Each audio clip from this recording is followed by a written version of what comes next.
Welcome to Breslov Insights. We're reading Rebbe Nachman's advice. We're on encouragement. 32. When you consider the utter greatness of God and His unfathomable exaltedness, the merest movement, the merest glance of ours, which is slightly out of place in relation to the glory of God, should make us liable to whatever we should be liable to, God forbid. But He is filled with love, and the whole world is filled with His kindness. God desires this world very greatly. So, my beloved friend and brother, may my very soul and heart, take courage and trust in Hashem, and He will not abandon you. Whatever you experience is for your good. Rely upon Hashem's abundant love, which is absolutely without end. There is no limit to the greatness of God. Somehow, everything will be transformed to good.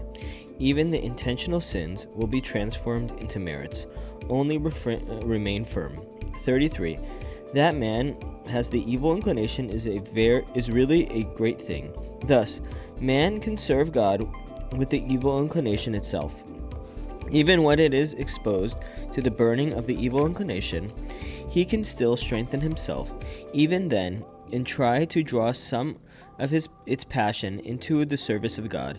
If man had no evil inclination, his service would be worth nothing. This is why God gives the evil inclination such power against men, especially those who genuinely seek to draw closer to Him. The onslaught of the evil inclination brings men to all manners of sin and devastation. But even so, in Hashem's eyes, all of this is acceptable because of the preciousness of the gestures which people make when confronted by the full force of the evil inclination. Those gestures of fighting and escaping in Hashem's eyes is more precious than if a person served Him for 1,000 years without the evil inclination. All the worlds were created only for the sake of man.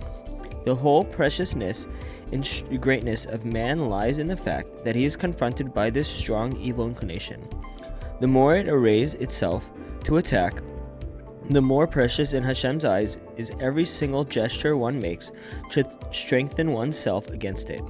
Hashem Himself will send help, as it is written, Lord will not abandon him into His hands. 34. The evil inclination bites a person again and again, repeatedly attempts him and tries to lead him on. One may refuse to listen and turn away. Even so, it comes back and bites him a second time, a third and a fourth and more.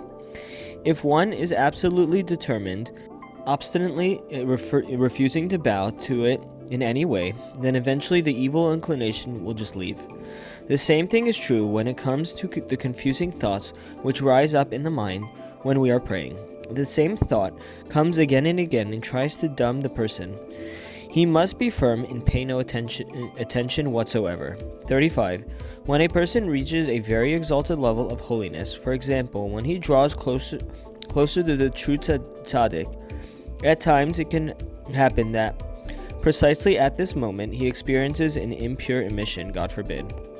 He should not lose heart because of this. It may well be a sign that he has indeed entered such a level that it can be very beneficial to him. 36. There is no reason for despair at all. The very fact that a person sees how far he is from Hashem should itself give him a way to find encouragement. At least he knows that he is far from God, and it is possible that he could have been so far that he would not even have known that he is far. Far he may be, but the fact that he knows it in itself is precious in Hashem's eyes. This alone should encourage him. 37. Even the most ordinary people, even the wicked, even the nations of the world, all draw their vitality from the Torah, each in their own way. A person may be perfectly ordinary, he may be unable to learn, or may be in a place where he cannot learn. Still, he too receives vitality from the Torah. Therefore, even in situations like these, he should remain as steadfast as he can in his fear of heaven. Even at times when he is prevented from pursuing his studies, or if he is a person who doesn't know how to learn, all receive vitality from the hidden Torah through the agency of the great tzaddik. At times, this tzaddik may act with absolute simplicity. 38. A person may have fallen very far.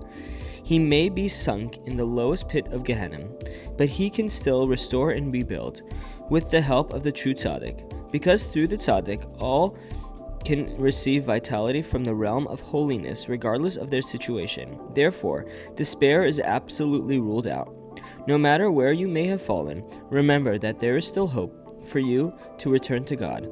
The main thing is to cry out. From the belly of Gehenna I cried out. Even a cry from the lowest pit of hell is not lost.